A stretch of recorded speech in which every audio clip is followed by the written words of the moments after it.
I'm Connor Rebush, and if you are interested in the finer points of face punching, you've come to the right place. This is Heavy Hands.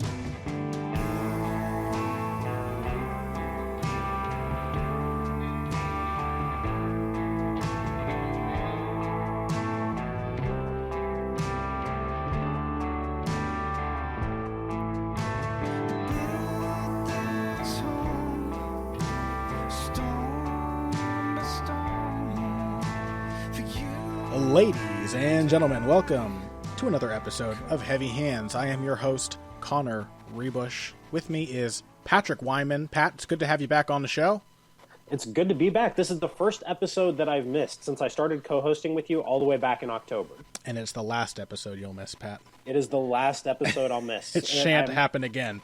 I am very sorry about that. Oh, I was on vacation. I went to Washington, D.C., got to see the Constitution, the Declaration of Independence. I got kicked out from in front of the White House because there was a motorcade coming. Oh, it was busy. It was an exciting week. I got to go to Boston recently. I got to see some nice pieces of American history. Generally, not much of an American history fan, but it was quite nice. Got to see the Battle of Bunker Hill Memorial. That was pretty cool.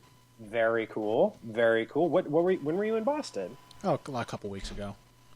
What do you know? Yeah, went there to visit my sister and my German friend who goes to Harvard. So very cool.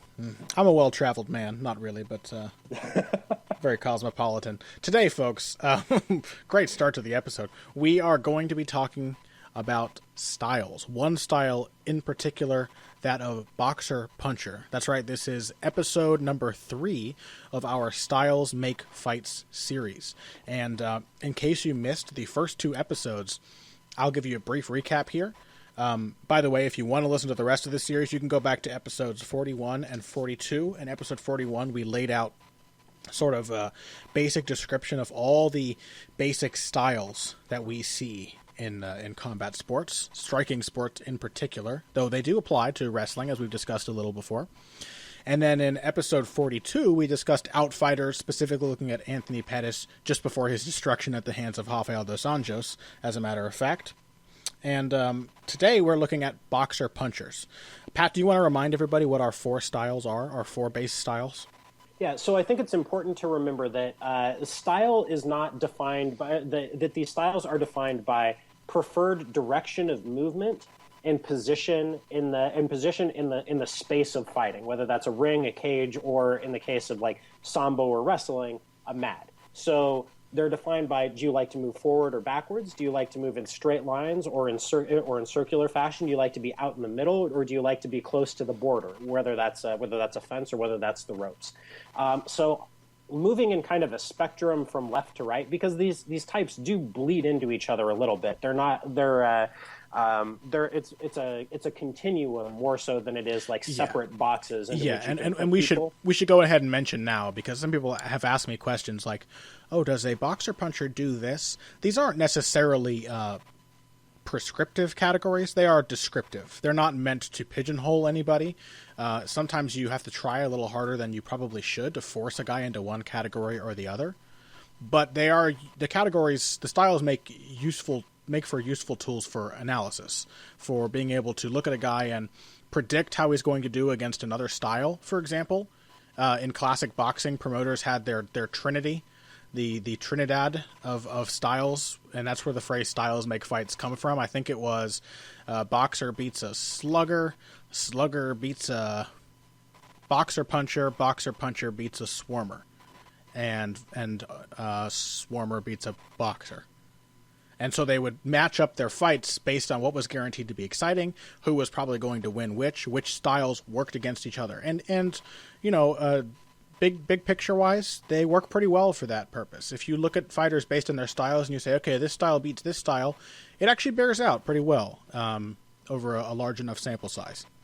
Yeah, it really does. I mean, so if we're looking at what are our distinct categories, we have the outfighter, classically in boxing known as the boxer or the outboxer, and that type is defined by the fact that they want to be all the way in or all the way out. So if you're looking for an example of that, Anthony Pettis is the quintessential one. They want to be out in the middle of the ring or the cage. They want to be moving in a circular fashion, not so much in a linear fashion, all the way in or all the way out. You have the pure counter fighter. I think probably, to my mind, the rarest of the types. I don't know if you agree with that, Connor, but probably, yeah.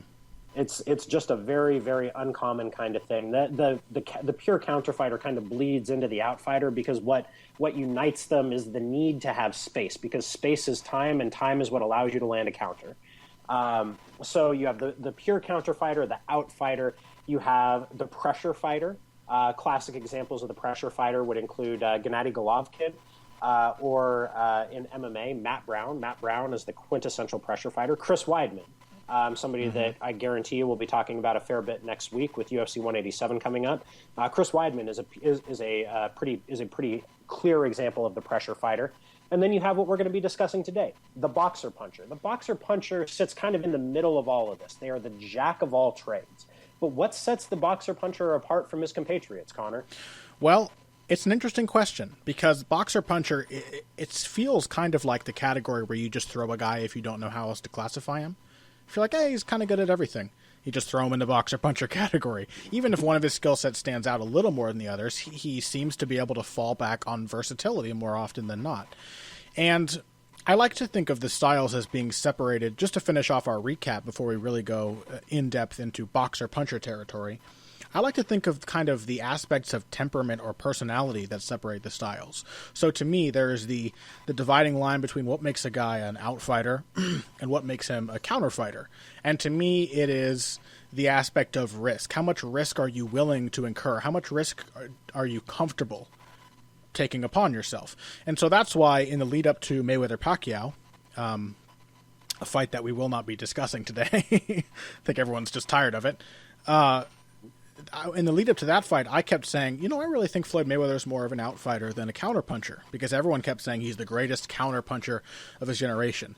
Now, for my money, I think Juan Manuel Marquez is the greatest counterpuncher of this generation, because Juan Manuel Marquez is a fighter who invites risk in order to capitalize on it.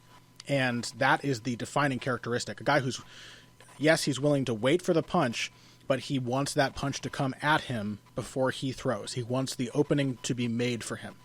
And the outfighter, like Mayweather, is a guy who likes to have the initiative, likes to be in control. Yes, Mayweather counters well, but at his best, he likes to be the one on the higher ground, as it were. And then with pressure fighters, we have them as the polar opposite of the other aspect of counterfighting, which is that they just tend to be impatient. They don't like to sit around and wait on the outside. If they do that, they tend to think a little too much. They tend to find themselves in trouble. They like to just be forcing the fight at all times. The best pressure fighters are guys with great stamina and great punch resistance. It's often a fighting style that tends to fall off in the later years of its career. If you watch a guy like Alfredo Angulo, who was never an amazing fighter but has really fallen off sharply ever since his punch resistance started to decline, because you're putting yourself at risk. And then you have the most beautiful pressure fighters are ones like Julio Cesar Chavez, who just have incredible defense, and it gives them great longevity. And then boxer punchers. I guess I'm coming back to the same question you just asked me, Pat. What makes a boxer puncher different from the others? Well, to me, the boxer puncher is usually discussed as being a boxer who can punch. But as we said, it's not physical attributes that determine a fighter's style so much as it is his mentality, his temperament, where he's comfortable.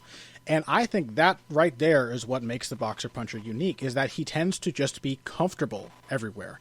I think it often does come from punching power, but later in the episode we'll look at some boxer punchers who very much fit the mold and yet don't really knock a lot of fighters out.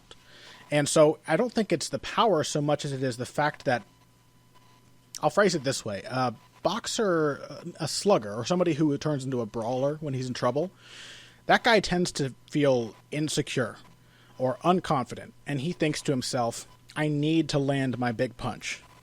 The boxer puncher, on the contrary, tends to think to himself, at any time I can land the big punch. So when a boxer puncher relies on his power to give him that confidence, it's kind of like it's the ace up his sleeve, not like it's a fallback plan in case he gets in trouble. Which is why boxer punchers tend to lose to guys who are good swarmers or pressure fighters, guys who can take their punches and get in their face and start hurting them early, guys who can really put the pressure on and keep it on throughout the fight, because that takes away that feeling. It turns them from I have this punch to I need this punch. And once a boxer puncher feels desperate, he tends to stop looking like such a slick boxer and looks more like just a plain old slugger.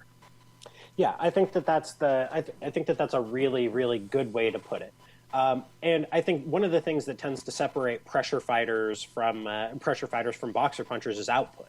I think boxer punchers tend to throw less, largely for a variety of reasons. But that's part of the reason that boxer punchers tend to have some trouble with pressure fighters. Pressure fighters are pretty much always throwing. That's part of the reason behind that. But part of what sets boxer punchers apart to me is their comfort in the pocket. And that has to do with confidence in their punch, but it also has to do with confidence in their skill as well. That the pocket is, I think in range striking, the range that demands the most skill. It demands the most out of you. It demands the most focus. It demands the most awareness of what's happening around you at all times. And so that to me is what sets apart the boxer puncher, that they want to be in the pocket if humanly possible, if at all possible to be there. You mentioned Robbie Lawler before. I think or you mentioned Matt Brown, actually. I think his fight with Robbie Lawler is a great example of the difference between a pressure fighter and a boxer puncher. And I think that's also a great example of another factor that may separate. I don't want to draw a hard line here. It's very difficult to be like the armchair psychologist with fighters if you don't really know them personally.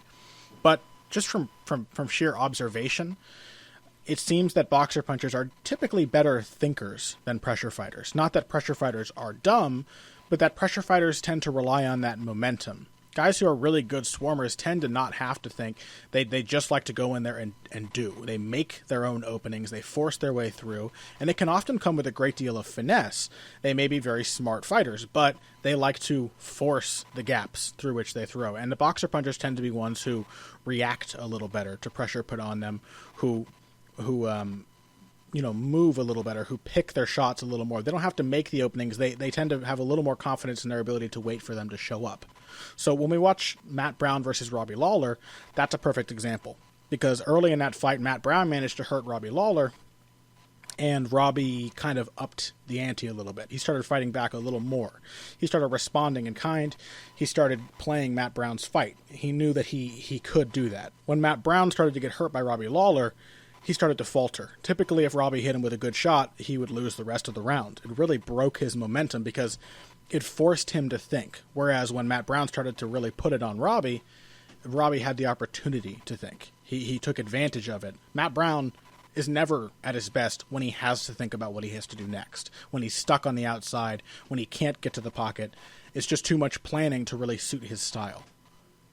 Whereas, I think that the Lawler-Brown fight is a fantastic example of that, because you could literally see the wheels churning in Robbie's head as Brown was doing things during that fight. Yeah. You could see Robbie thinking, okay, here's the response.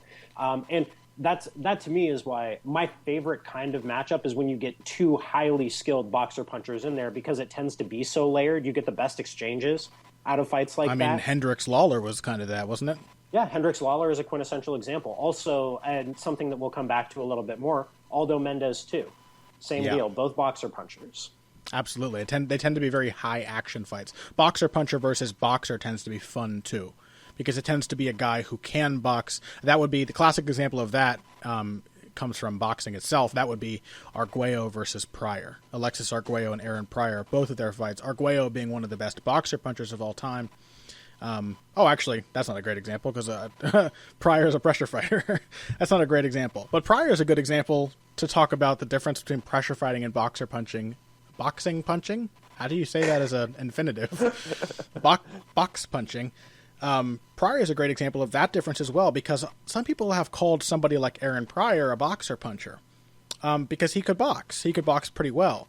The difference is that when Aaron Pryor, he tended to box punch and start to box with his opponent when he needed a little bit of a rest, when he needed to kind of regain his stamina. And once he got his energy back, what did he do? He went back on the front foot, started pressuring, throwing these aggressive counterpunches, forcing his way into the pocket. And I think that, and we've mentioned this before, it's the ultimate test of what is a guy's innate style. Is, given the choice, what does he do? If everything is to his advantage, if he has the opportunity, what does he do? And on the flip side, when really pressed, when not given the opportunity to think, when just forced to fight on instinct, when in duress, what does he do? So, because a guy can really think and plan his way around an opponent. Gene Fulmer, who just passed away recently, he famously outboxed, was it Spider Webb? I know I'm going into like deep, obscure boxing history here, but a guy like Gene Fulmer, pressure fighter, but he could choose to box. It's not like you can't fight against type. Look at Carlos Condit versus Nick Diaz. Condit, yes. Classically a pressure fighter. Diaz, also a pressure fighter. Condit fought entirely against type and won that fight. He just decided to outbox Diaz for that fight, and it worked for him. You can do that. You can play a sort of stylistic change into your strategy. It can be a little ace up your sleeve. But if Nick Diaz had badly hurt Carlos Condit in that fight, I can guarantee you Carlos Condit would have started to slug it out with him. Yep. If he had really found himself in trouble, or if Nick Diaz had taken the pressure off and just started to move around the outside himself, you can bet that Carlos Condit, given the choice, would have done what comes naturally to him, which is to move forward and throw combinations of punches and pressure his opponent. Mm-hmm. Exactly. Yeah. So really, this at its heart is about what you want to do when you're given the choice. And so that's why one of the fighters that we're going to spend a fair bit of time discussing today is going to be Saul Canelo Alvarez, who just viciously knocked out, killed dead poor James Kirkland over the weekend. Yeah, just murdered him, slaughtered him. Yeah. And it was that's we said before, the swarmer tends to struggle, or the boxer puncher tends to struggle with the swarmer or the pressure fighter. That is a picture perfect example of the boxer puncher not struggling with the swarmer. Yeah. And that's partially what makes Canelo such a sterling example of the type, is because he illustrates so clearly the versatility of the type. Yeah. That you compare Canelo against Kirkland, where he played almost a pure counter puncher. He boxed quite a bit in that fight. He used his jab really nicely, versus what he did against Erislandy Lara, where he was almost purely a pressure fighter. Yeah. The boxer puncher has to be able to do a lot of different things if the defining aspect of it is that you want to be in the pocket.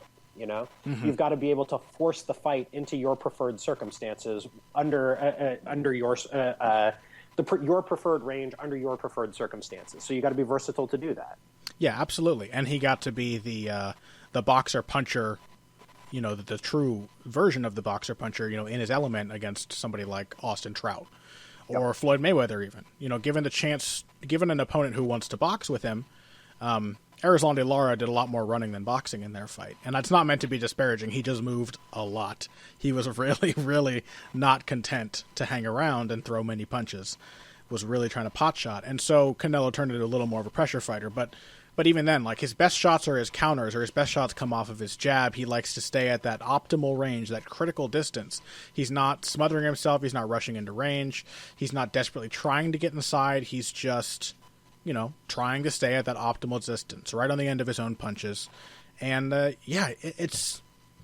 I don't know. We discussed... Let me bring up something, Pat. We've discussed all-terrain fighters before. And I want to put to you the notion that boxer punchers are all-terrain fighters. Because it's a versatility born of supreme confidence. It's versatility born of almost complete lack of insecurity in the ring. I agree with that to an extent.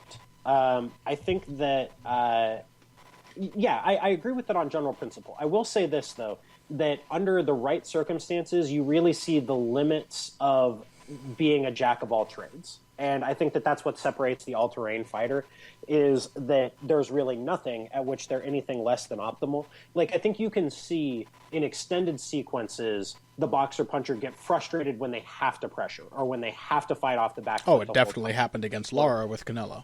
Yeah, that's a perfect example. Or with quintessential example, this Chad Mendes versus Jose Aldo, a matchup of two boxer punchers. Mendes had the right idea in the first round that he was going to pressure Aldo, right? That he was going to push him backwards. He was going to push him towards the fence, force him to fight off the back foot entirely. Don't give him the space to operate in the pocket as he would prefer to do. But by the time Aldo got a bit of cracking in, especially towards the end of the round after the bell, and into the second round, Mendes kind of abandoned that plan. Because why? Because it wasn't entirely comfortable for him. He was okay doing it for a while, doing it as a change of pace, forcing Aldo to fight, moving backwards a little bit. But it was not something that he was capable of sustaining for very long. He was more comfortable fighting more of a boxer type, a guy who would pick his spots and was willing to exchange and fight in the pocket, but was also trying to box with Aldo, move around. Exactly. So I think to the extent that I agree with you to an extent, but I think that there are limits to what a boxer puncher can do in terms of both boxing or pressuring. That the all-terrain fighter does not necessarily have. And maybe it's just that, over time, it's more time than anything, that the all-terrain fighter learns to do all of those things at a plus level, given the time to do it. Maybe that's the case. I'm not really sure. I think it probably usually is. Like, if we look at a guy like Floyd Mayweather, that's probably an all-terrain fighter. Yeah. Floyd Mayweather fights well on the inside, he fights well at range, he counters well, and he comes forward pretty damn well, too. He has certain strong suits, of course. He's not, I don't know that you can necessarily call him optimal at everything, but he's very good at everything. He's not a jack of all trades. He is a guy who can kind of pick and choose his moments to fight with certain styles. Takes different approaches. But that's kind of a late career adaptation for him, I think.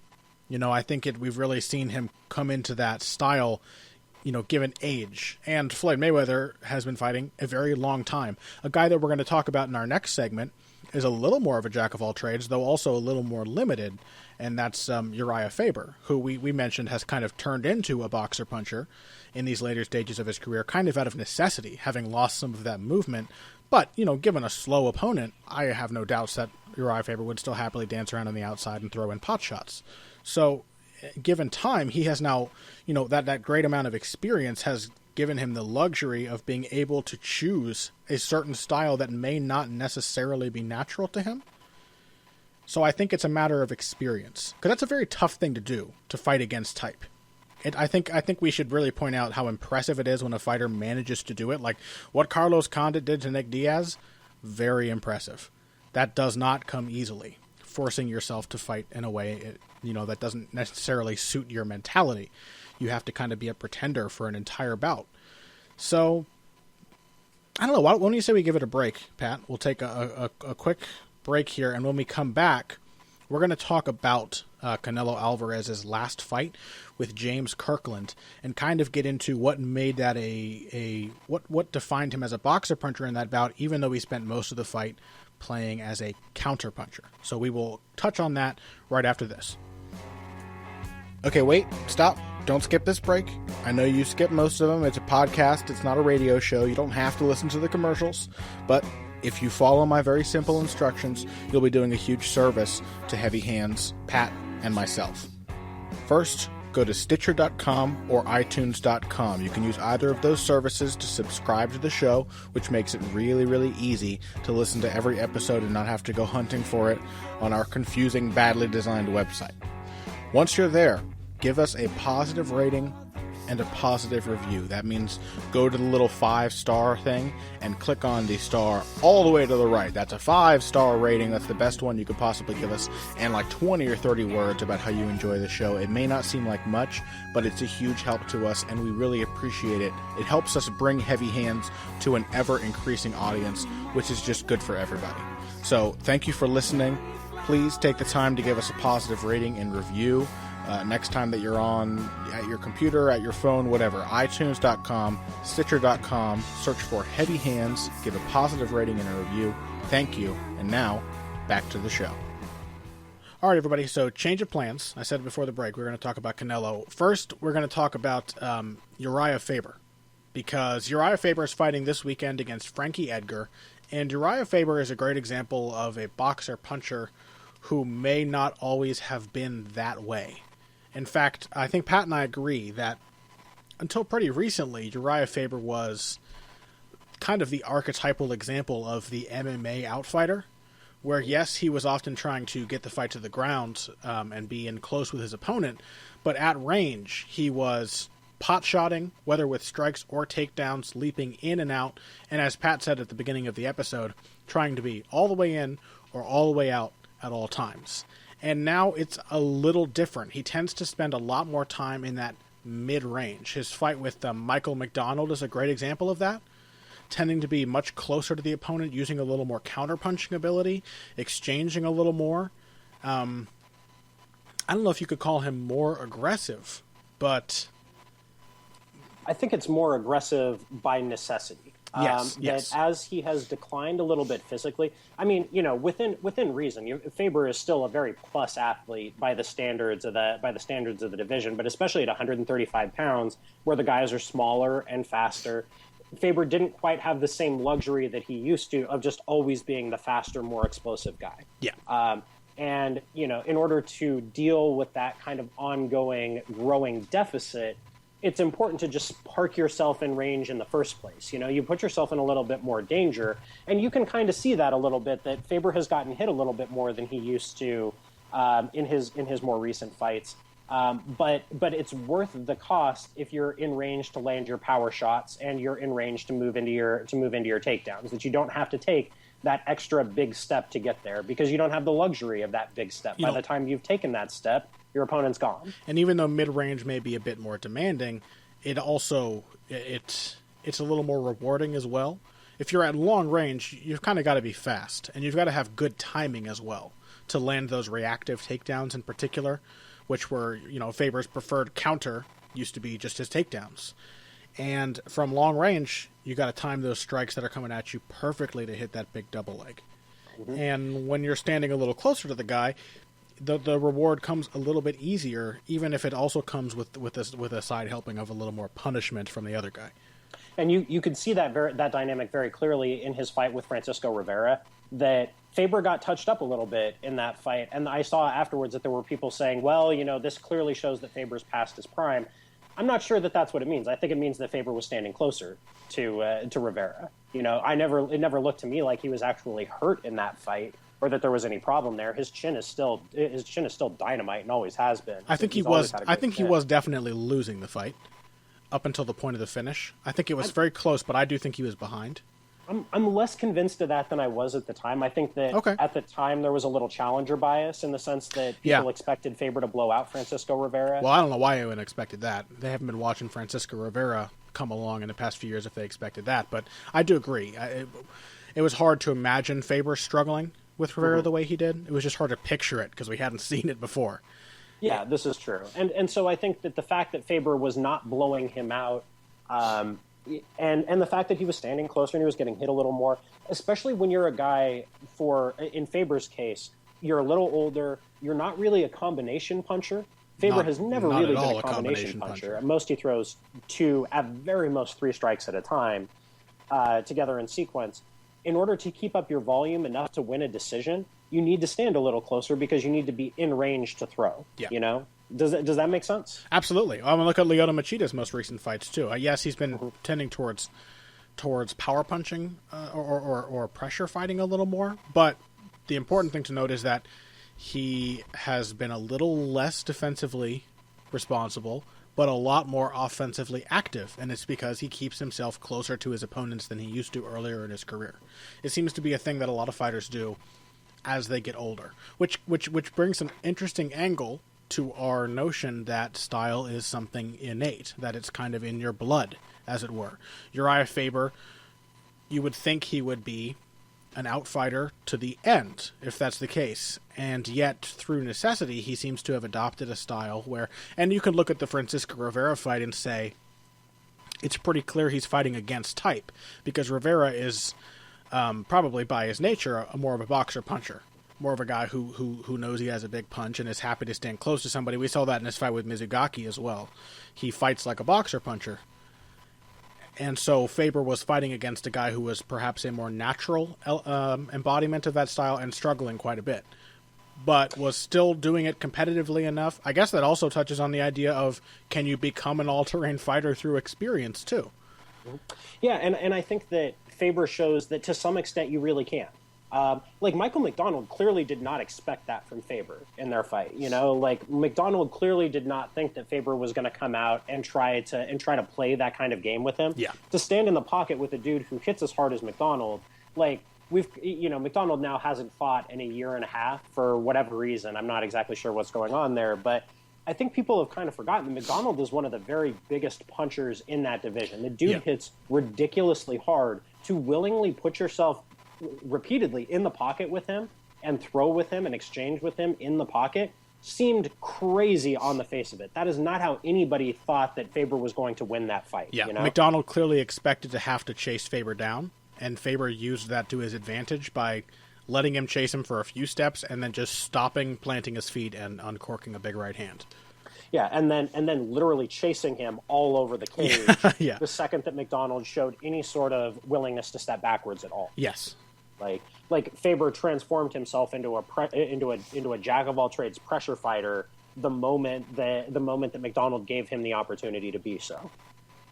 Like that's a truly impressive thing, and it's part of what separates out truly great fighters from really good fighters is the ability to adapt and change your style as your physicality changes over the years. Isn't it weird to be talking about Urijah Faber as some kind of crusty, crafty veteran? See, it does feel weird. Faber is one of the first fighters because, you know, we've talked about this before. I haven't actually been watching MMA all that long, all things considered, you know, really for 6 years or so. Mm-hmm. Like, that Faber is one of the first fighters that I've been able to watch from his true prime into crusty veteranship. Yeah. Like, you know, I think the first fight of Faber's that I really, really paid attention to was his fight with Jose Aldo, you know? So that was prime Faber versus prime Aldo, and that was more than 5 years ago. And now we've got crusty veteran Faber making one last run at the top. Yeah, versus soon-to-be crusty veteran Frankie Edgar. Yeah, Frankie's 34, man. Yeah, I mean, Urijah Faber's had 39 fights. That's a lot. He's also got one of the most impressive records in MMA history. Mm-hmm. I know that his division is not historically as deep as others, but the dude has fought some names. Let's just take a moment to appreciate this, because all the way back in his ninth fight, he lost to Tyson Griffin. Mm-hmm. Since then, he beat Charles Bennett, Ivan Menjivar, Cole Escovedo, Bibiano Fernandez, Joe Pearson, Dominic Cruz, Jeff Curran, Jens Pulver, lost to Mike Brown, beat Jens Pulver again, lost to Mike Brown, beat Rafael Asuncao, lost to Aldo, then Mizugaki, Wineland, lost to Cruz, then Brian Bowles, lost to Barao, Menjivar again, Alcantara, Jorgensen, Michael McDonald, Caceres, Rivera, and lost to Barao a second time. The dude is like, that's a decorated record. I think his record, his opponent's collective records are something like over 200 wins and under 50 losses. It's a pretty incredible resume. Yeah, I mean, it's one of the most impressive resumes in MMA history for a guy who wasn't a long reigning champion. I mean, he's basically, and again, this is going to betray the extent to which Faber is now a crusty veteran. He's basically the Dan Henderson of the lighter weight classes, wouldn't you say? Yeah, in a sense. Although I don't know if he's quite as crusty as Dan by this point. Well, but nobody is as crusty as Dan Henderson at this point. Though, you know, okay, so I'm not sure if I mentioned this the other day, but speaking of crusty veterans and somebody who's fighting soon, Vitor Belfort, Vitor Belfort fighting Chris Weidman for a UFC title in 2015 is the equivalent of Max Holloway fighting for one in 2031. Because they both entered the UFC at age 19. Think about that for a second. That's insane. It's the equivalent of Max Holloway fighting for a UFC title in 2031. Vitor Belfort and Danny Henderson are both so crusty that the commission officials have to file the barnacles off their backs before they can be approved. Before they can be approved for a fight card. That's how crusty these motherfuckers are. Sweet Jesus. But okay, so Urijah Faber, changing your style as you age. Can you think of any other good examples off the top of your head of guys changing up what they do as they've gotten older? There are two that stand out to me. Another one that's an MMA example, guy who fought just last weekend. Another boxer puncher, and that's Mark Hunt, who used to be an all-out-and-out puncher-brawler type. Kind of a pressure fighter. He didn't always seem to have that clear game plan, but he's definitely one who fits into the category we forgot to mention at the beginning of the episode. The possible category, our two iffy categories are all-terrain fighters and brawlers, and Mark Hunt used to be a brawler. Completely, where he just did not care about getting hit, and just his entire goal was just to break the other guy. And now has turned into a very crafty boxer puncher, a guy who moves around at range, guy who picks his spots, is happy to come forward given the opportunity, but is happy to move around too. And he throws pretty damn hard on top of all that. And then the other guy that always comes to mind to me is Roberto Duran. Roberto Duran is the only fighter. Now, somebody might correct me on this, but I believe he's the only boxer other than Jack Johnson to have a career spanning 5 decades, which just tells you how crusty Roberto Duran was by the end of his career. And Duran in his prime was actually a pretty hard fighter to classify. Was really all over the place. But at his best was probably a boxer-puncher. Though he could really swarm with the best of them. Really hard guy to classify. We'll just leave it at that. By the end of his career, turned into a lot more of a kind of counterpuncher, an in-the-pocket counterpuncher, who would let people come to him. If we contrast his first fight with Sugar Ray Leonard to his fight, say, with Iran Barkley, there's a very clear difference in the approach he took to those fights. And, he eventually, not only, for Duran, it was not only the fact that he was very old by the end of his career and still beating good fighters, but that he was small compared to his opponents by the end of his career, because he went all the way up to middleweight, having been one of the greatest lightweights of all time. So he went all the way from 135 pounds to 160 by the end of his career. And I think he actually probably fought at super middleweight at 168 by the very end. And so he was forced to adapt. Being older, being smaller, he had to rely more on his defense. He had to be a little craftier, a little slicker, and couldn't really overwhelm guys, but he also wasn't fast enough to outmaneuver them. So he had to kind of turn into this elusive, in-the-pocket counterpuncher who was going to let you come to him. He was still fast enough, if not on his feet, with his defensive movements to make you miss, and he still hit hard enough to hit you back. He just couldn't move around as much as he would have been able to do in his prime. So he really changed over the course of his career. Yeah, and I think that there are parallels between a guy like Duran and a guy like Hunt, and what sets them apart is to some extent their durability. That if you can fight professionally until you're 50 years old, like Roberto Duran, you've got to be a tough dude. Yeah, and so it takes a fair bit of durability, and also Urijah Faber is another good example of this. Guy who's just fought consistently, who has rarely had to take long breaks off from being in the gym. But yeah, I mean, I think it is possible to change your style. Or Robbie Lawler too. I think Robbie Lawler is a really good example of a guy who's changed his style over time. Now a boxer puncher, I think more of a pure counter fighter when he was younger, was just happy to let you throw at him and then he was going to throw back and knock you out. Now he's realized that if you want to win decisions, you've got to throw a little bit more. You've got to be a little more versatile. You've got to be a little more willing to put volume on the other guy. Ooh, I'll give you a great example. Vanderlei Silva. Yeah, Vanderlei Silva is a really good example. Turned into kind of a counterpuncher himself, a kind of a boxer counterpuncher type by the end of his career. Yeah. Really a strange thing to see from the guy who used to just be this offensive dynamo. Mm-hmm. But and he obviously could still bring that out when necessary, as in his fight with Brian Stann. But he kind of chose to pick his shots against guys, and when he used to really just run in chin first and beat them into pulp.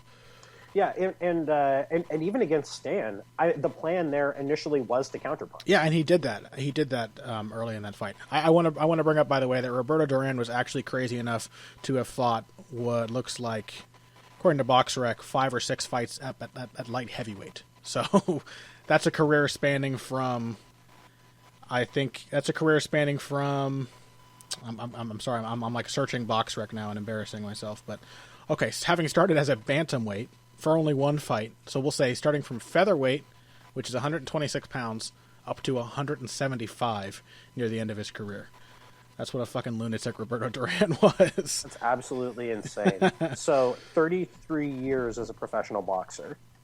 1968 to 2001, his last fight against Hector Camacho. That's insane. That's absolutely insane. Yep. But where were we? Vanderlei Silva changing styles.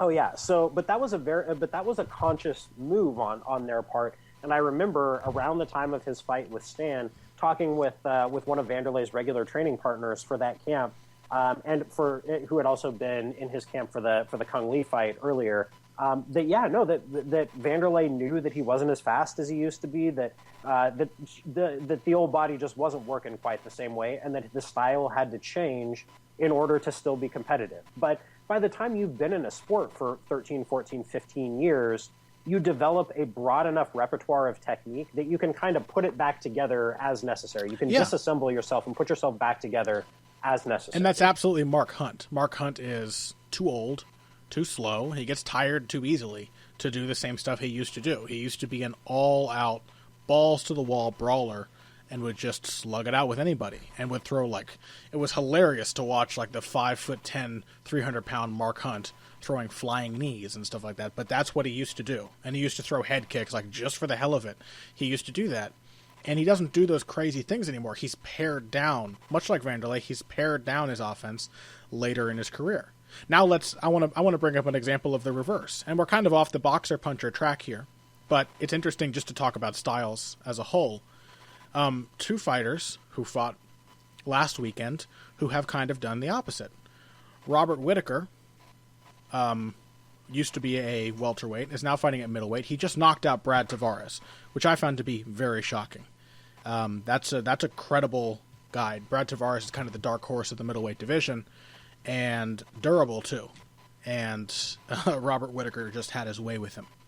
And then Canelo Alvarez, who we discussed earlier, and we'll discuss more as we get further into this episode. I expect to see Canelo Alvarez fight with a higher activity level when he stops having to cut weight and moves up to 160, because he's currently fighting at 154. It's almost as if he is experiencing now in his young age what Mark Hunt is experiencing in his old age, because Canelo is fighting at a division that is slightly below optimal to still have that size advantage, and is pretty clear he can't throw with full intensity all the time. He has to pick his spots. And so is it possible that Canelo Alvarez will be a more aggressive boxer-puncher, more like Keith Thurman when he moves up to middleweight? Because Robert Whittaker has clearly done the same thing. In fact, he's taken advantage of the fact that he's faster than most middleweights now that he's fighting at 185. He doesn't have to cut weight. He doesn't really counterpunch. He goes out there and throws lots of punches and puts people away. And that's what he's been doing. You know, he did that to Clint Hester, and as I said before, just in his last fight against Tavares. So the style can change. There are factors that can change.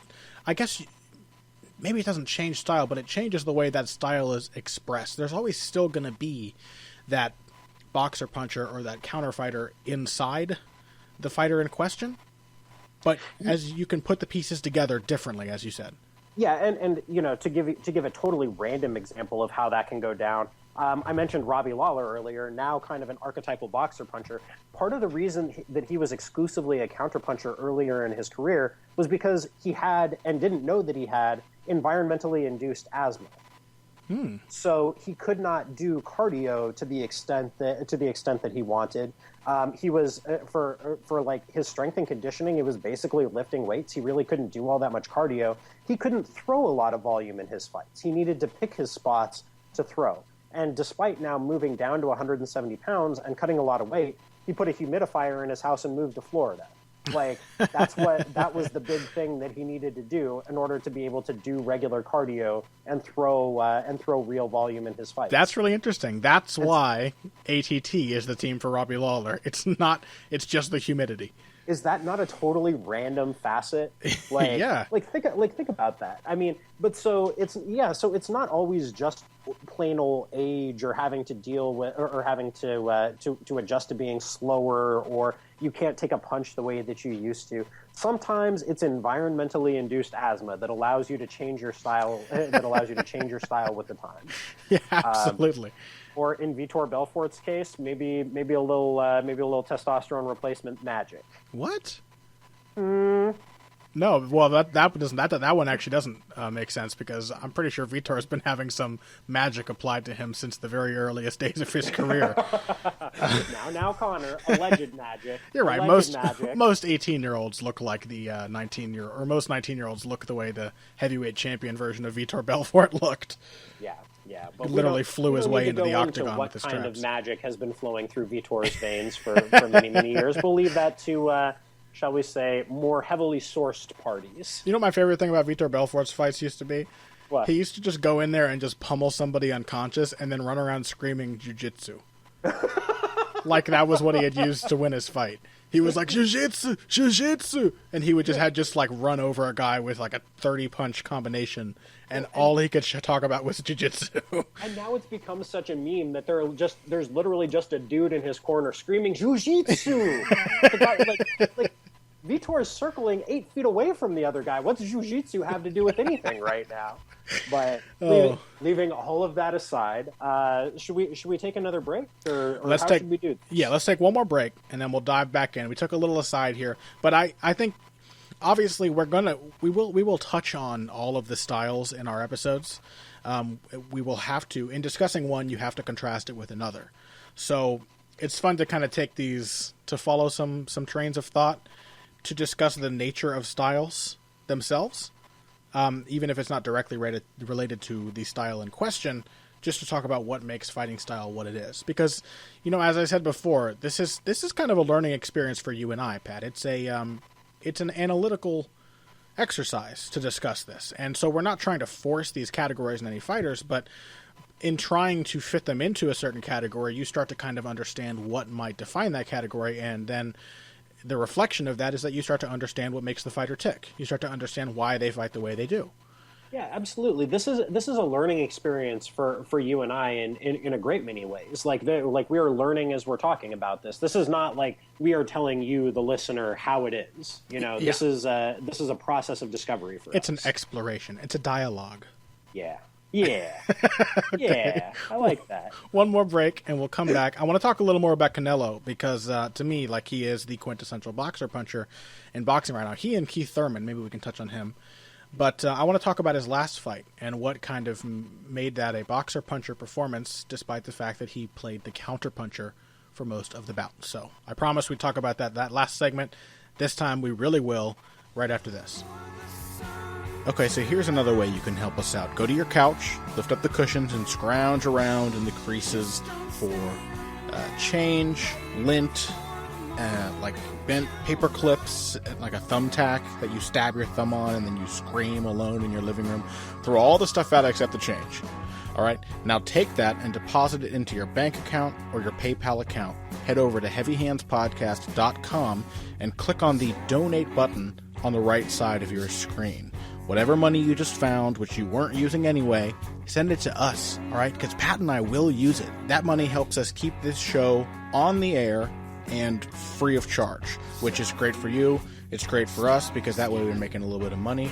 The donations are a huge deal for us. So please go to heavyhandspodcast.com. Any spare change that you might have lying around, hit the donate button on the right side of the screen and send it our way to help us keep this show live. Thanks. And now back to Heavy Hands. All right, Pat and I were just talking about this on the break, and we're talking about Canelo Alvarez, ladies and gentlemen. This is Heavy Hands. Here's the thing about Canelo Alvarez. He's really, really good. And many boxing fans, I don't want to pigeonhole, but many boxing fans seem to be reluctant to accept the fact that he is a great fighter. And I think a lot of it stems from the fact that he lost to Floyd Mayweather. Granted, a 23-year-old losing to Floyd Mayweather is embarrassing. Nobody should ever do that. He should have thrashed Floyd Mayweather. But that was sarcasm. But the important thing is that one of the main facets of the great disappointment with him is that people expected him to brawl with Floyd Mayweather or to pressure fight Floyd Mayweather. They expected him to come into the fight, use what was a considerable size advantage. I believe he outweighed Floyd by 17 pounds on fight night, and he's a big junior middleweight. He's a big dude. And so people expected him to do Jose Luis Castillo. They expected him to do what Marcos Maidana did to Floyd Mayweather a year later. And that shows a fundamental misunderstanding of styles and the notion that styles make fights. Because we've already talked about how difficult it is to fight against type and how it generally takes a veteran fighter to do that. Canelo Alvarez is not a pressure fighter. He's not a brawler. He packs a good punch. Pat, you called it a plus punch, but it's not an amazing punch. He's not Gennady Golovkin in terms of just raw power. He is a boxer puncher. And so he fought Floyd Mayweather, and what is a boxer puncher going to do against a boxer but be a boxer puncher? He tried to outbox him and sneak in heavy shots when he had the chance. my estimation, he did a pretty good job of sneaking in body shots. The CompuBox numbers in that fight are heavily flawed, by the way, as they often are, as they were in Mayweather-Pacquiao. People tend to just assume that Floyd Mayweather is blocking all body shots thrown at him. They tend to assume that he's landing every jab he throws. In reality, Canelo did a pretty good job of avoiding Floyd's jab, which is a great punch. He did a good job of sneaking in his own jab to the body and his right hand behind Floyd's elbow. But he did what a boxer-puncher does against a boxer. Like people act like he has an easy choice. Why didn't you go in there and brawl with him?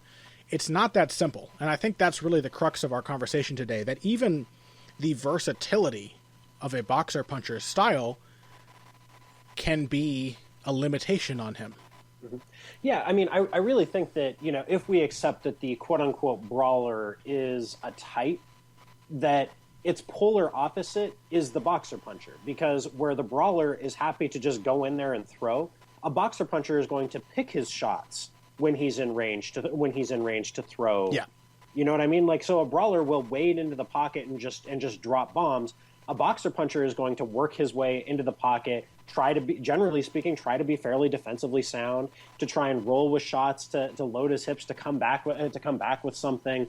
Like there's a process, like a really distinct, defined, taught, but also organic process to being in the pocket for a boxer puncher that is the polar opposite of what a brawler wants to do in that same space at that same range, given the same range of options. Yeah. You know what I mean? Absolutely. Yeah, it's just a fundamentally different thing. I think a brawler has more in common with a counter fighter in the pocket than a brawler does with a boxer puncher. Sure, the invitation of risk. Okay, so on that note, let's talk about Canelo Alvarez's development, because I mentioned at the start of the episode that the bane of the boxer puncher at the top of his game tends to be the pressure fighter at the top of his game, and the guy who can make him take away the notion that he has the punch and can throw it whenever he wants and land it whenever he wants, and put in his head the notion that he needs to knock this guy out to win. That's not a good place for a guy who relies on his confidence to be.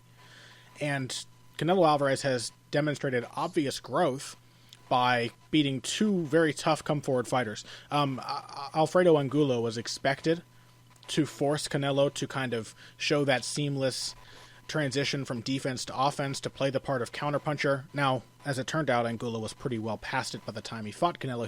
He looked like a shadow of his former self. James Kirkland, however, did what James Kirkland does well, and performed up to the standard of James Kirkland in Canelo Alvarez's last fight. And Alvarez did a masterful job of using his boxer puncher's versatility to completely diffuse what a pressure fighter, which should be the antithesis of his style, does well. Do you want to talk about that performance, Pat? Yeah, I mean, I just thought it was almost unspeakably impressive from Canelo, because Kirkland's got a big punch. Kirkland knows how to come forward. He knows how to. I like the way that Kirkland sets and breaks rhythm when he has you against the ropes. I think that to me is the best part of Kirkland's game, is his ability to pick and choose the big shot. And it was like the most impressive thing to me about what Canelo did to him was understanding the broken rhythm that Kirkland was showing him. That he was able to pick out the spots when Kirkland was going to load up and throw that big shot, and use those spots to his advantage by either blocking the shot and throwing right back, or using that opportunity to roll under the punch, turn, and get Kirkland's back to the ropes, where Canelo could then get his own offense going. I thought that was unspeakably impressive. That was an incredible feat. Yeah, if you watch the fight, Kirkland starts off very aggressively. He comes forward. Right away, he actually gets in some good punches. He kind of surprises Canelo with his offensive output. He really tries to start strong, because he has been a bit of a slow starter in the past, has had to kind of work his way up. And so he really tried to surprise Canelo early. And so Canelo was forced to put his gloves up, kind of play possum a little bit in the corner. And when he had that defense up, when he was moving his body a little bit, these subtle shifts, rolling of the shoulders, trying to pick off these shots, Kirkland had to do what you just said, Pat. He had to try to break his rhythm. And he was sneaking in little punches, but he wasn't finding the openings for the big punches as frequently. So he was trying to just win on, he was trying to frustrate Canelo with activity alone and then pick his moments to sneak in power punches. Very similar to what Nick Diaz does in MMA. Really, the if you take a subclass of pressure fighter as swarmer, Kirkland was swarming Canelo Alvarez, putting tons of volume on him and touching him up, and then sneaking in big punches whenever he could. The problem is that Canelo Alvarez had such confidence in his ability to counter James Kirkland that he just waited it out. He waited for all that stuff and completely waited for Kirkland to show just the tiniest tell that he was winding up on an actual hard punch, and then chose that moment to counter him or to pull a more complex, higher level evasive maneuver and get his way off the ropes or out of the corner. And so, Kirkland often has had a habit of getting himself out of position, throwing from weird positions. That's part of what makes him so unpredictable. The beautiful thing about Canelo's performance is that he used the flaws of that approach perfectly against Kirkland. He chose the moments when he was going to throw those weird, powerful punches to slip in his counters and hurt Kirkland a lot. He also had some great bursts of offense. Anytime that he got Kirkland against the ropes, he was really stringing together some great combinations and showing the other side of being a boxer puncher, which is the fact that you are a pretty damn good puncher and you can let your power stand on its own. Yeah, I think this is okay. This just occurred to me, but let me bounce this off you, Connor. I think that one of the things that sets apart boxer punchers from the pure outfighter is that they're more likely to mix up the locations of their shots. So I think that the best boxer punchers work the body really effectively because they understand the importance of doing things like drawing your hands out of position. That a really good boxer puncher wants to make his shots count, right? That to me is one of the things that sets apart the type. And so you look at a guy like Jose Aldo, who's maybe the quintessential MMA boxer puncher, does a beautiful job of mixing up the location of his shots. So uses the left hook to the liver to draw your hands out of position and open up the angle for his right low kick. And that's one of the things that Canelo does really well. Is the left hook to the body is probably Canelo's best punch, but that's also one of the things that sets up the rest of his offense, right? And it allows him to play a kind of an attritive game without depleting his own gas tank, without having to throw a ton of punches. Yeah, and that's something that has to do with preferred range, where the powerful body shots tend to come at a closer range, more in the pocket. But that does tend to make sense. And now that I'm thinking about it, the two boxers who are fighting right now who stand out in my mind, Vladimir Klitschko and Floyd Mayweather, the two outfighters in the sport, both of those guys aren't really prolific body punchers. Mayweather's a good body puncher when he needs to, but again, it's usually a sort of fighting against type when he chooses to do that. Yes. And so he throws the jab to the body, of course, but that's like the long range body punch. Most of his punches are long punches.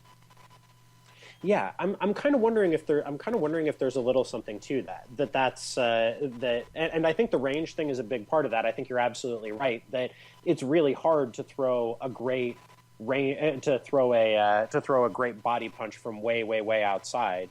Hard to throw a really great body kick from way outside too, unless it's just a straight kick. So I don't know. I'm kind of wondering about that now. Yeah. Robin van Roosmalen, one of the best throws one of the best left hooks to the body in all of combat sports. But he's a pretty quintessential boxer puncher as well. Not a tremendously powerful one, but he is a prolific body puncher, and he prefers that range. And I don't know. I'm kind of wondering now. And well, that's a great point to bring up too, because a guy like Van Roosmalen, I said before that Canelo's not a tremendous puncher. He is a good puncher, but a guy like Van Roosmalen is not a particularly hard puncher. No. Or for MMA, Eddie Alvarez or Daniel Cormier. We agree that these guys are boxer punchers who don't necessarily possess a monstrous punch. And it's very important to look at those guys to see what is it that makes them boxer punchers without necessarily being great punchers. What still separates them from boxers? Eddie Alvarez hits the body pretty damn well. I mean, it's certainly, I don't know if it's necessarily a facet of the style, but it's like a symptom of the style. Yeah. I think that's probably a better way to put it, because it's not it's not the defining thing that you look at and you say, oh yeah, he works the body, therefore he's a boxer puncher. But it tells you a very great deal about the ranges at which the guy likes to operate and the directionality of movement. Because it's hard to throw a body shot it's hard to throw a body shot as a pure counter fighter, you know. Yeah. At least I think so. It is. Juan Manuel Marquez throws some pretty damn good body counters, but it's not as common. It's certainly not as common. It's easier to come forward and hit the body. The body shots usually, and I think that the fact you mentioned before how they're trying to work those hands out of position is where boxer punchers tend a little more towards the pressure fighter side. They're like boxers who can pressure when they need to, like outfighters who can pressure when they want to, or who are more comfortable doing it because they're trying to make openings. And boxers, a lot of times the outfighters tend to take the openings that are given to them. And Canelo Alvarez, I mean, I guess he did that against James Kirkland too. This is why it's so damn hard to really pin down in exacting terms what makes a guy a boxer puncher. And yet, when you look at the guy's style, you're like, yeah, he's a boxer puncher. You know, it makes sense. But what makes Canelo Alvarez a boxer puncher? Because in that fight with James Kirkland, he was a counter fighter. But then again, he was not given the luxury. And in the brief moments where he had the luxury of space in which to move, he looked more like a boxer puncher would. Yeah, you know, it's the versatility. I don't think it's an internal thing that you can find within a fight so much as it is you look at the entirety of a guy's body of work and you say it's the sheer variety of things that they're capable of that make them a boxer puncher. So let's take Chad Mendes as an example of this. So against Jose Aldo, Mendes spent the better part of a round pressuring, but then he kind of settled into a game in the pocket in the second, third, into the fourth, fifth rounds of that fight, where that was clearly where he wanted to be. But against Clay Guida, he played a lot of counter. He sat back a lot, waited for Guida to come at him, and then threw back at him. Against Nick Lentz, he played the counter game a lot. Against Yautzin Mesa, he played the counter game a lot. So, I mean, I think it's that versatility that there are going to be times where, as a boxer puncher, you have to come forward. Then there are going to be times where it behooves you more to fight off your back foot. But it's the fact that you can do all of those things pretty well. I think that's what defines the boxer puncher. And I think I've come around, Connor. I'm now totally convinced that you're right, that the all-terrain fighter is just a really good boxer puncher. Yeah. Or almost just a really good anything. It's like you know, like, I don't think Floyd Mayweather's a boxer puncher, but he's pretty much an all-terrain fighter. Yeah. It's a tough one. It's a tough one. Yeah, I don't know. I'm really interested in this now, though. Yeah. Well, that's what's great about these episodes. Like we said, it's a learning experience. Do you have any fighters you think that people should check out if they want to see boxer punching at its best? Boxer punching at its best. I think, to me, there is nothing sweeter than watching Joe Louis work. I think he is the quintessential boxer puncher, regardless of combat sport. I think he's the easiest example of what makes the type work because of the versatility, because of the sheer force of the punch. Now Joe Louis is a very interesting example because a fighter I was just thinking of, fans listening may not know who Ruben Olivares is, one of the best Mexican fighters of all time. But Olivares, like Louis, was a powerful puncher and very versatile. But both of those guys, and this may be an aspect of boxer punching as well, that maybe separates it from an all-terrain fighter, they tended to approach different fights very differently, but they maybe weren't great at adapting within the fights themselves. Joe Louis was not always... He had fights where they were really, really difficult for him, where he really struggled. His first fight with Max Schmeling, he really struggled to find the range for his right hand. His first fight with Arturo Godoy, before he kind of developed his uppercut and then beat up the crouching Godoy in his rematch, he really struggled. He was hitting his hands on the top of Godoy's head, injuring himself, couldn't figure out this style. His fight with Gene Tunney, he was really, really flustered in that bout with the boxing style of Tunney. Now, each of these times he rematched these guys, he beat them. But if he happened to take a sort of misjudged approach to an opponent, he wasn't that great at changing up his approach on the fly. Like, he could do almost anything in preparation for the fight, but in the fight itself, he kind of had to stick with his game plan. And Olivares was the same way. You kind of watch him fight, you're like, yeah, he's got to do what he's got to do. in this fight. If he's going to start fighting that way at the start of the fight, he's going to finish the fight the same way. He's not necessarily good at changing it up. Yeah, I think that they're Canelo might be the same way. I mean, Canelo's, like with Floyd Mayweather, at a certain point, and some of this is inexperience, but at a certain point, it probably would have been wise for him to really pressure Floyd and try to get him against the ropes and trap him there and hold him and beat him up. But he couldn't really do it. He came into that fight prepared to box or punch, and that's what he did. Yeah. I think there's something. I think there's something to that. Other boxer punchers that I really enjoy. I think Jose Aldo is just the best example of that type that you're going to find in MMA, given his comfort level in the pocket. Oh, yeah. I think he's also the best defensive fighter in MMA history by a pretty long shot, especially considering the fact that he likes to operate in the pocket. Yes. In kickboxing, I would say Joseph Valtellini, current Glory champion, I think is a pretty quintessential boxer puncher. You see that in the way that he works the multiple levels. He likes to be in tight. He likes the half beat counters. He likes the close range low kicking game. I think that's a really defining facet of a boxer puncher in kickboxing, is the ability to throw low kicks from inside the pocket. And inside the very closest fringes of the pocket too, like right where you're verging on infighting distance. I think Valtellini classifies there. Jerome LeBanner, a quintessential boxer puncher from the glory days of heavyweight kickboxing. Who are some of your others, Connor? Who do you like to watch? Who's the Dutch kickboxer I'm thinking of right now? Who trains at a Mike's gym? Short heavyweight kickboxer, small guy. Melvin Manhoff? No, he broke Tyrone Spong's shin. Oh, Gokhan Saki. Gokhan Saki is kind of another one. Yeah, happy to throw those low kicks from in the pocket, happy to trade, but also moves and counter kicks and punches pretty well. Mm-hmm. Those are all great examples. I'm going to name one. I'm just going to pull the boxing hipster card here because I really think people will enjoy watching this guy fight. I think anybody at home who wants to see boxer punching at its very best should check out two guys. Ezzard Charles, Cincinnati's own Ezzard Charles, one of the best fighters of all time. Springs Toledo, in his book Gods of War, called him the third best fighter pound for pound ever.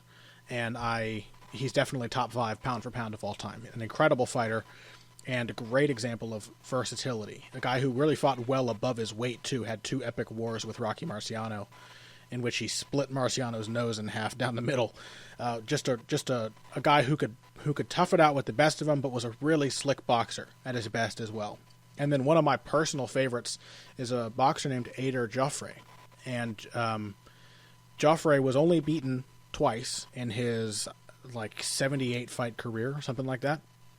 And both of those losses were, as I said before, pressure fighter tends to beat the boxer puncher when both are at their primes. It was Fighting Harada who beat him, who I consider one of the greatest pressure fighters of all time. Japanese fighter. I'm forgetting his first name. It's not really Fighting, in case you didn't notice. That's not a Japanese name. Fighting Harada. It's like, oh my God. See, I was about to guess at a Japanese name. And that's a terrible idea, because they sound the same to my racist ears. Masahiko Harada, yes.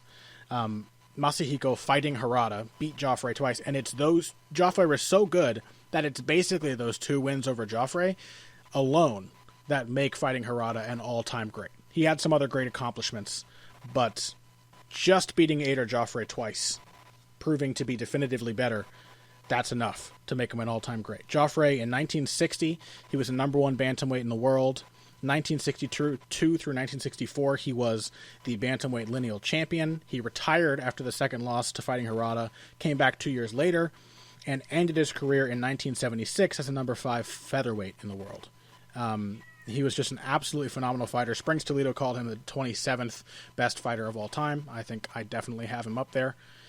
And yeah, I don't know, man. Boxer punchers, there's something about the style. Something about the style that just makes it one of the most fun to watch. Yeah, I mean, I'm partial to pressure fighters myself. Oh, I love pressure fighters, yeah. I think that pressure fighters are probably my favorite, but the boxer puncher is the close second. I think because there's so much more risk generally involved in being a boxer puncher. Yeah, it's like watching blue belt jiu-jitsu versus black belt. Like, you're going to see a guy who doesn't necessarily make more mistakes, but you're going to see a guy who is as skilled as a boxer, who is willing to put himself at risk. Yeah, in order to land a knockout shot. Yeah. Like, whether you're a knockout puncher or not, just the willingness to be in range and in danger for a substantial amount of your time. By choice. By choice, you put yourself there. You willingly put yourself not in being range. drawn into that fight, because obviously a counterfighter can be drawn out of his game and forced to fight off the front foot. That often happens when two counterfighters fight each other, and one just patiences the other one. He outweights him. The boxer puncher will willingly enter a battle on even ground and try to prove himself the better. Yeah, which you see a lot with Jose Aldo, I think. That's one of the things that defines Jose Aldo as a fighter. Yes. There's almost an essential pride to the art of boxer punching. Yeah. But yeah, I think that pretty much sums it up. Sure. So for next week's show, we've got a big card coming up. We've got UFC 187 coming up. And I think that we will probably talk about pressure fighting in great detail, because we've got two pressure fighters in each of in the main and the co-main events. Yeah, we've got Chris Weidman fighting Vitor Belfort. Chris Weidman, great technical pressure fighter.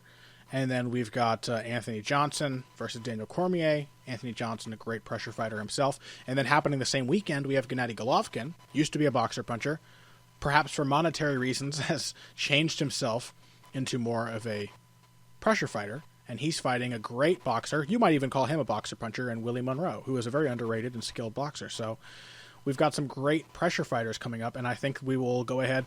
We seem to be doing these in 2-week bursts, Pat, where we're just going to do like 2 episodes of Styles Make Fights in a row. But I'm happy with it, because I love these episodes. Like I said, it's a learning experience for both of us. It's fun to have a discussion by the end of which you suddenly have a whole host of new ideas to think about for next week.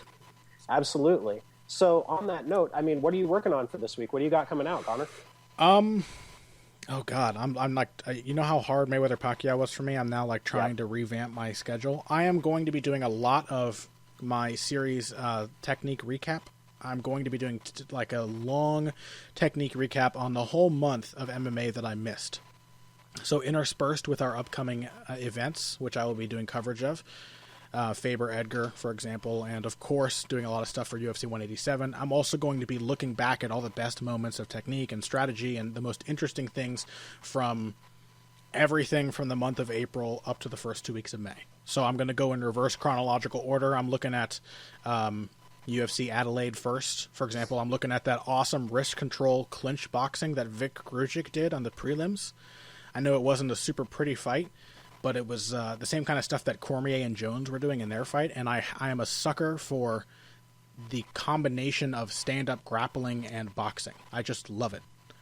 It puts me back to a time when boxing gloves had unfixed thumbs and people could grab each other's wrists and arms and really do some clever inside fighting. Yeah, like I showed you that video I found of James Corbett working with Gene Tunney, and it's that exact move that Grujic was doing, or very similar, where he reached across his... Daniel Cormier pulled it as well. It's this really cool video from 1920, I think 1925. But Corbett's wearing the old school boxing gloves. The thumb is unattached, and he's just grabbing Tunney's hand, and he's grabbing Tunney's wrist, and then throwing combinations of uppercuts and hooks, the exact combination that Daniel Cormier threw in the second and third rounds against John Jones. Yes, he's got a tight overhook on one arm, and with the overhooking hand, while trapping that arm, he reaches across, grabs the opposite wrist, and then pummels him with the free hand while he can't block his face with either arm. It's some good stuff. And Grujic did something very, very similar to Brendan O'Reilly, which I found to be fascinating. So, that's just one example. But lots of MMA I missed, lots of good stuff I want to talk about. Holloway Swanson, for example. All these great fights that I didn't get to cover the first time around. So that's basically going to be my focus for the next few weeks. What about you, Pat? What you got coming out? I've got an article up on Sherdog.com right now, the top 10 trash talkers in MMA history. I suggest that you check that out. It's one of the more enjoyable ones that I've written. And then I will have my preview of this weekend's UFC Manila card coming up, coming out in the next few days. And I think that's about it. Okay. Well, good talk today, Pat. Good stuff. Talk. Never leave the show again. It is forbidden. Never again. I'll never leave. I'll never let go. You are my anchor, Pat. You are both the wind beneath my wings and the weight keeping my head from drifting too far into the clouds. So, and given the size of both of us, I don't know that we would both fit on the Kate Winslet door from Titanic. I think that one of us would actually have to let go. Oh, it's a touching image, and I think that's a good one to leave in our listeners' heads as we finish off today. We probably won't be doing a heavy bag next week, folks, since we're doing another in-depth episode of Styles Make Fights, but the week after, we absolutely will. If you have a question for us that you want answered on the show, you can send it to us on Twitter with the hashtag heavybagquestions. And if you have longer questions or requests or critiques or whatever, you can send it to my email, connor@heavyhandspodcast.com. Heavyhandspodcast.com is where you can find this and all of our past episodes. And of course, you can find this episode on bloodyelbow.com as well. How can they get at us on social media? Pat, your Twitter handle? At Patrick_1. And I am at BoxingBush, BUSCH. And I think that is all the requisite jargon. So why don't we sign off? Thanks for joining us today, folks. If you came here for the finer points of face punching, you came to the right place. This has been Heavy Hands.